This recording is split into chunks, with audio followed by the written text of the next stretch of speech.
ഇന്ന് തന്നെ ഡൗൺലോഡ് ചെയ്യൂ. കാണൂ നിങ്ങളുടെ ഫേവറേറ്റ് ഷോസ്. ദേവി അനുഗ്രഹിച്ചു മോളെ. നിന്റെ മനസ്സിലെ ആഗ്രഹം എന്താണെങ്കിലും അത് ദേവി നടത്തിത്തരും. മോളെ ഇത് പിടിച്ചേ.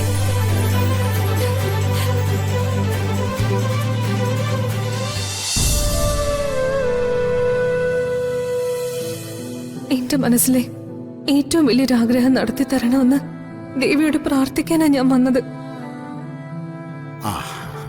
പൊങ്കാലടുപ്പിൽ തീ കൊളുത്താൻ സമയായി.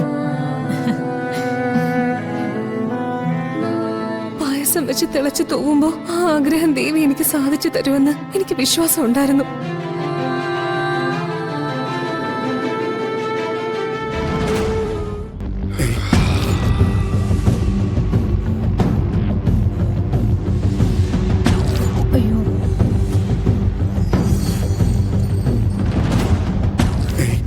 എന്റെ ആഗ്രഹം നടക്കരുതെന്നാണോ വിധി?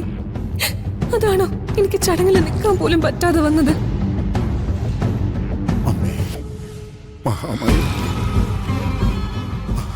അരുതാത്തത് എന്തൊക്കെയോ സംഭവിച്ചിരിക്കണം. ചിലപ്പോ ഇവിടെ നടന്ന ബഹളങ്ങളൊന്നും ദേവിക്ക് ഇഷ്ടപ്പെടാതെ വന്നതാവും. ഇനി അതൊന്നും പ്രശ്നമായിട്ട് കരുതണ്ട. ഒരു കാറ്റടിച്ചു തിരികെട്ടുപോയിന്ന് വിചാരിച്ചാ മതിയല്ലോ. എല്ലാം ദേവിയുടെ ഇച്ഛ പോലെ നടക്കും. ഒന്നുകൂടി തിരിതെളിച്ച് വരാം.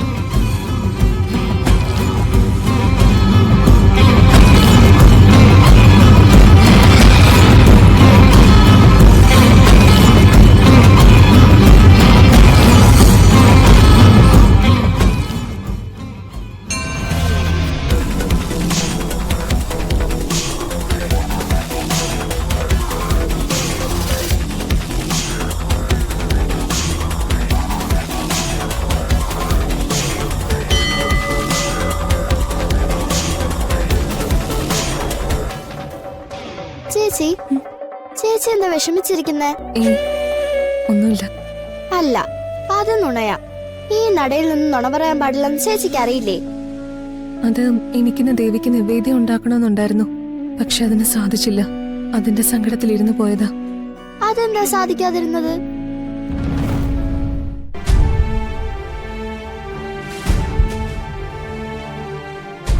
ഓ, അതാണല്ലേ കാര്യം. എനിക്ക് ചേച്ചി ഒരു സഹായം ചെയ്താൽ നമ്മുടെ രണ്ടുപേരുടെ സങ്കടം തീരും. ഞാൻ എന്റെ അമ്മയ്ക്ക് വേണ്ടി നിവേദ്യം വെക്കാനാ വന്നത്. പക്ഷെ എനിക്ക് അടുപ്പ് വെക്കാനും തീ കൂട്ടാനും ഒന്നും അറിയില്ല. ചേച്ചി എനിക്ക് വേണ്ടി അതെല്ലാം ചെയ്തു തന്നാ നമ്മൾ രണ്ടുപേരും ദേവിക്ക് നിവേദ്യം വെച്ചതുപോലെ ആവും. നമ്മളെ തമ്മിൽ കണ്ടുമുട്ടിച്ചത് ദേവി തന്നെയാ. വാ, നമുക്ക് അങ്ങോട്ട് ചെല്ലാം. വാ വാ.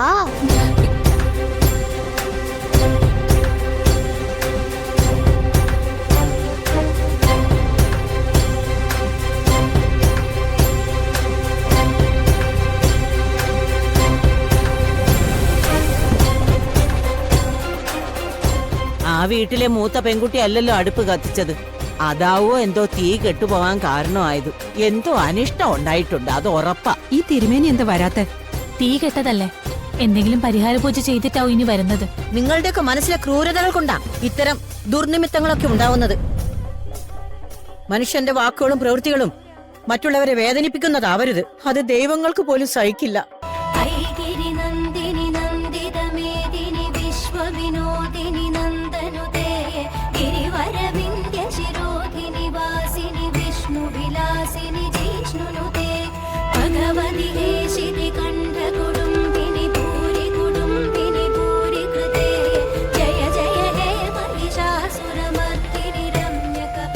നമുക്കിവിടെ പൊങ്കാലയിടാം.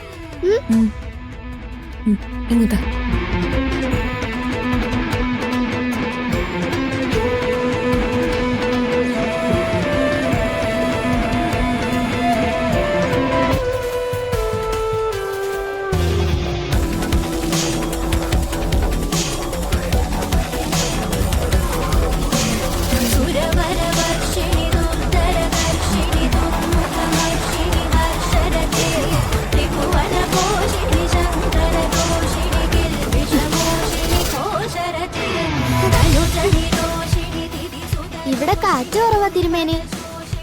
ഇവിടുന്ന് തുടങ്ങിയാലും കുഴപ്പമൊന്നുമില്ലല്ലോ.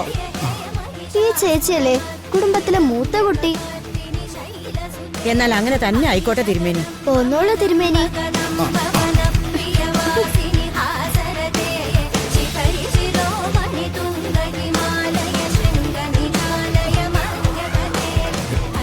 ശരിയാവട്ടെ, ഈ ഭാഗത്ത് കാറ്റില്ലല്ലോ.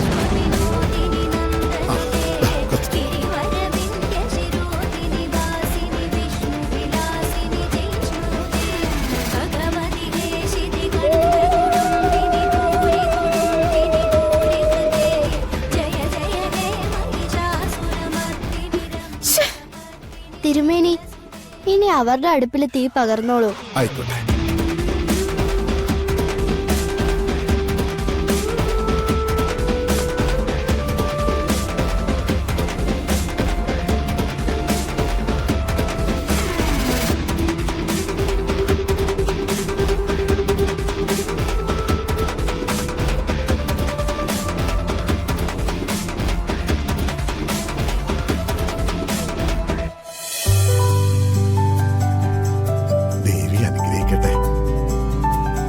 ദേവി അനുഗ്രഹിച്ചു മോളെ.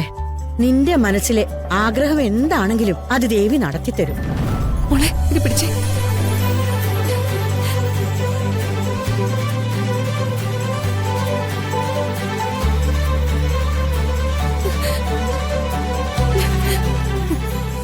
അമ്മേ, ദേവി, എന്റെ നിവേദ്യം നീ സ്വീകരിച്ചല്ലോ, അത് മതി. എന്റെ അമ്മയുടെ മരണത്തിന് കാരണക്കാരായവരെ കണ്ടുപിടിക്കാനും അവരെ നിയമത്തിന്റെ മുന്നിൽ കൊണ്ടുവരാനും അന്വേഷണം തുടങ്ങുകയാ. എല്ലാം വേഗം കണ്ടെത്തി അമ്മയുടെ പേരിലുള്ള കളങ്കം മാറ്റാൻ സാധിക്കണേ.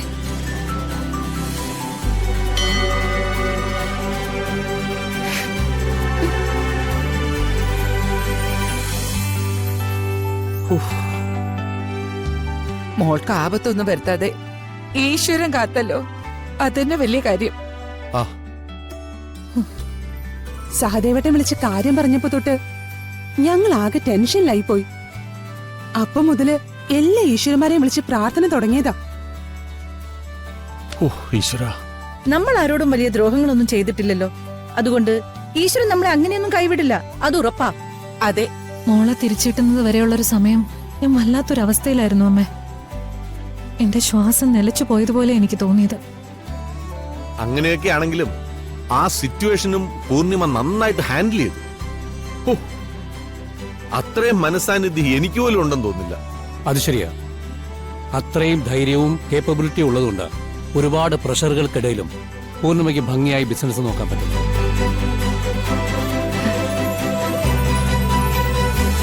എന്നാലും പോലീസുകാര് സമ്മതിക്കണം, അവര് പെട്ടെന്ന് കുഞ്ഞിനെ കണ്ടെത്തി തന്നല്ലോ. അവരുടെ ഒരു സ്പെഷ്യൽ ടീം തന്നെയുണ്ട്.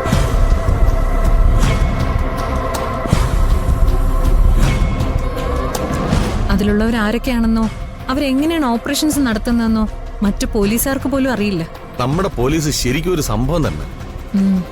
അതെ, ഇതിനൊക്കെ അവസരം ഉണ്ടാക്കുന്നതേ കൂട്ടത്തിൽ ഒരാൾ തന്നെയാണല്ലോ എന്ന് ആലോചിക്കുമ്പോഴാ സങ്കടം.